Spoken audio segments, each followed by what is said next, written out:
S'il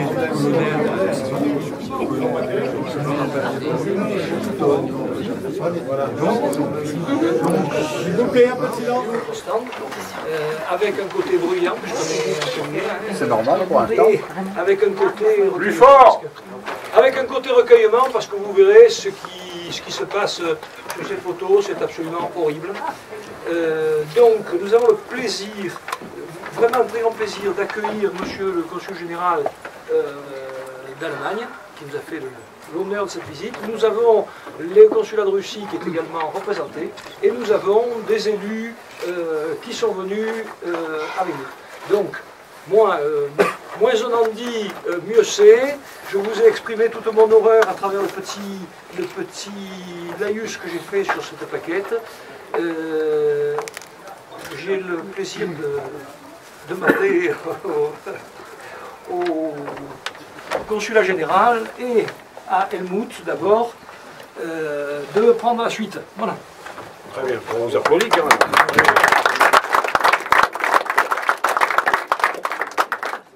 Alors, Helmut Doppelgatz, j'ai aussi l'honneur d'avoir participé à cette organisation pour rassembler un maximum de gens pour qu'on soit conscient de ce qui s'est passé effectivement pendant la Première Guerre mondiale et quelque chose qui malheureusement s'est répété pendant la Deuxième Guerre mondiale. Et à ce moment-là, en tant que lieutenant-colonel de l'armée de l'air allemande, je me suis dit, une fois ici basé sur Aix-en-Provence, depuis 32 ans, on m'a fait l'honneur à de me demander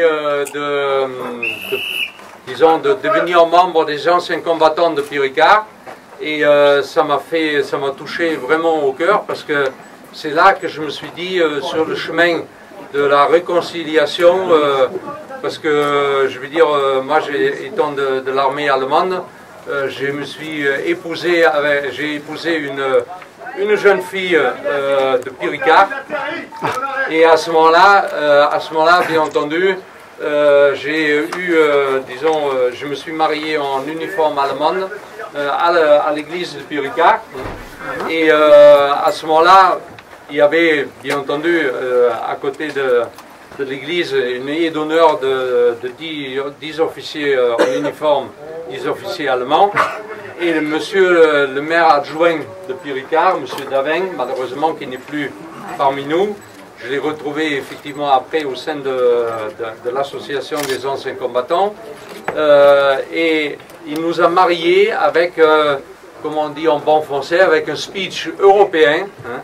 Et ce speech européen, bien entendu, je le retrouve aussi bien, je suppose, dans vos cœurs que dans le mien.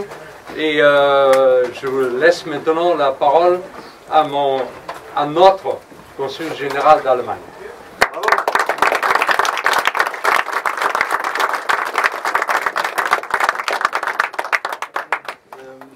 Je me suis permis quand même de marquer quelques mots parce que, vous savez, si on veut vraiment commémorer les 100 ans de la Première Guerre mondiale, chaque phrase compte et il ne faut pas faire d'erreur, de lapsus linguae, surtout si on parle dans une langue qui n'est pas la sienne.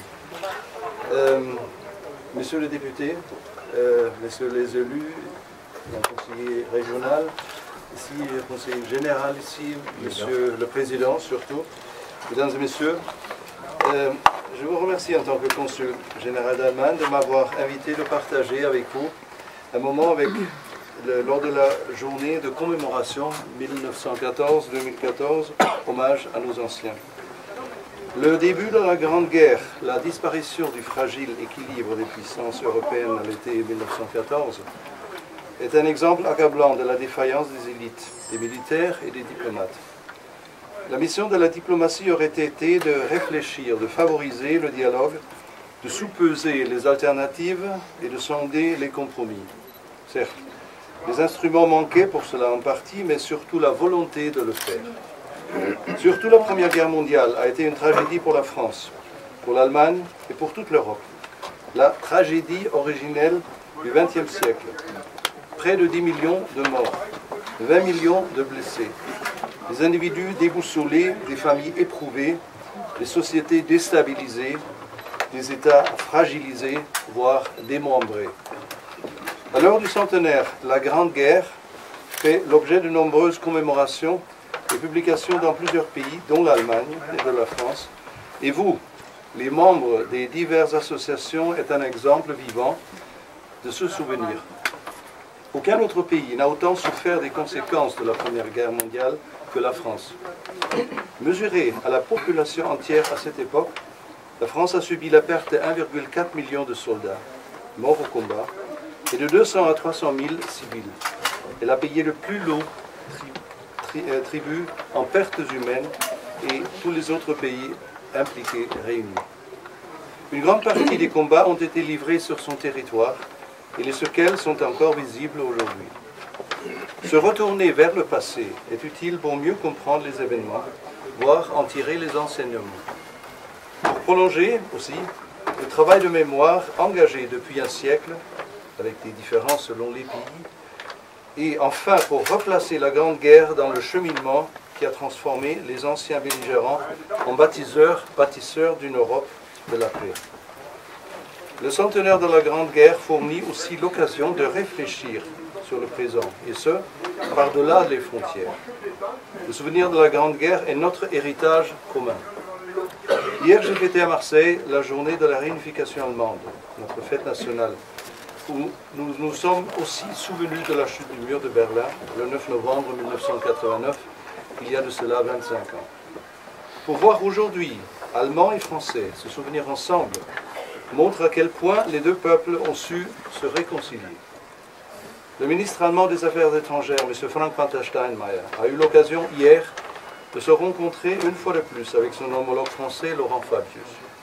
Il a alors dit sur la coopération franco-allemande, si à cette époque-là, il y a 100 ans, une telle coopération diplomatique entre les peuples européens avait existé, l'attentat de Sarajevo n'aurait peut-être pas pu être évité, mais dans les semaines qui ont suivi cet événement, on aurait évité le cuisant manque de volonté de dialogue et l'éclatant échec de la diplomatie des États européens qui ont conduit le cours des événements à ce que les responsables des États se conduisent comme des somnambules, cette expression du livre de l'historien Christopher Clark, à l'histoire de basculer dans une guerre dévastatrice sans équivalent. Ce souvenir implique aussi toujours prévenir, alerter, pour éviter à jamais que puisse se reproduire une telle ignominie. Je vous remercie pour votre attention. D'abord, permettez-moi, au nom de la population d'Aix, de vous remercier, Monsieur le Consul Général, pour votre présence et pour les propos que vous venez de prononcer, qui sont des propos de paix. Et vous savez, cette terre d'Aix-en-Provence est particulière. D'abord parce que quand on a un Allemand dans nos rangs, il épouse une Aixoise. Vous, Monsieur le Consul Général, vous êtes plus Marseillais que les Marseillais, puisque vous êtes Marseillais depuis 1973. Donc on fait bien les choses sur cette terre d'Aix-en-Provence. Terre d'Aix-en-Provence sur laquelle il y a depuis quelques années un mémorial national. Le camp des Milles a été jugé camp national et site national. Et je crois que c'est une façon pour nous ici de commémorer ce que nous souhaitons commémorer, c'est-à-dire, et ce que vous disiez fort bien, ne plus jamais voir ça. Vous savez, vous avez tous fait référence à l'Europe, vous compris, Monsieur le Président. Moi, je crois que c'est ça quand même la grande leçon, c'est que depuis des décennies maintenant nous sommes en paix. Et c'est ça qu'il faut retenir. Parce que pour le reste, ce qui se montre ici, bon, c'est à la fois la barbarie entre les hommes, et puis ça n'est jamais que l'aventure des hommes, et de part et d'autre, ce sont des hommes du même sang. Je crois que c'est ça qu'il faut retenir. Moi, j'ai eu récemment 2 moments d'émotion à cet égard. Quand nous sommes allés célébrer l'anniversaire du traité de Versailles chez vous, à Berlin, dans votre Parlement. Au terme des allocutions, nos collègues allemands se sont levés avec nous et ont chanté la Marseillaise. C'était un moment extrêmement fort. Et puis, il y a un film qui m'a beaucoup marqué. C'est ce film qui raconte une nuit de Noël, où de part et d'autre, les hommes comprennent que dans cette nuit exceptionnelle de Noël, cette paix du monde, eh ben, on peut fraterniser presque les armes à la main. Et je crois que c'est ça la dimension tout à fait humaine de ce qui s'est passé. Alors aujourd'hui, heureusement, l'Europe s'est construite. Elle s'est construite parce qu'il y a ce qu'on appelle, d'ailleurs, ça n'est pas un hasard, le couple franco-allemand. Parce que les hommes de la sortie de la Seconde Guerre, ils ont eu cette volonté de dire, bon, il y a un continent qui doit cesser ces carnages. Il y a un continent qui doit se construire, et il s'est construit. Et aujourd'hui, moi je fais partie des défenseurs de l'Europe, parce que je me dis que s'il n'y avait pas eu l'Europe, peut-être qu'il y aurait eu d'autres incidents. Et aujourd'hui, bon, c'est l'Allemagne et la France qui font vivre l'Europe, on le sait bien. Quand il y a un problème en Europe, on se tourne toujours ou vers les Français, ou vers les Allemands, ou vers les deux, ce qui est souhaitable d'ailleurs. Bon, c'est la leçon de l'histoire. Et moi, je trouve extrêmement heureux que la leçon de l'histoire, elle se termine bien. Elle se termine par un message de paix. Alors, c'est vrai, monsieur le consul général, on n'a pas le droit d'oublier. On n'a pas le droit d'oublier, mais oublier, c'est aussi savoir tourner les pages. On a su tourner les pages, et ce qui est bien, c'est qu'on les a tournées ensemble. Dernier mot, je salue le conseiller général Jean-Pierre Bouvet, qui ne peut pas s'exprimer parce que les hasards de la loi électorale font qu'il va être candidat à sa propre succession et que donc il n'a pas le droit de s'exprimer. Sinon, je vous assure qu'il aurait volontiers parlé. Un mot en notre nom commun pour dire à tous les organisateurs, alors je ne veux pas tous les citer parce que je redoute d'en oublier, il n'y a pas pire que ça, mais franchement, vous avez fait du beau boulot, c'est un beau comité d'organisation. Bravo aux jeunes gens qui sont en uniforme et qui nous rappellent ce que fut cette aventure humaine.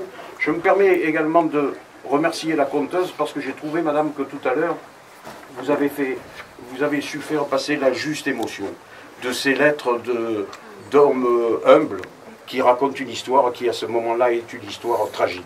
Voilà. Donc, bravo à toutes et à tous. Et puis, comme il y a Madelon et qu'elle est censée nous servir à boire, je pense qu'on peut aller boire le verre de la bise.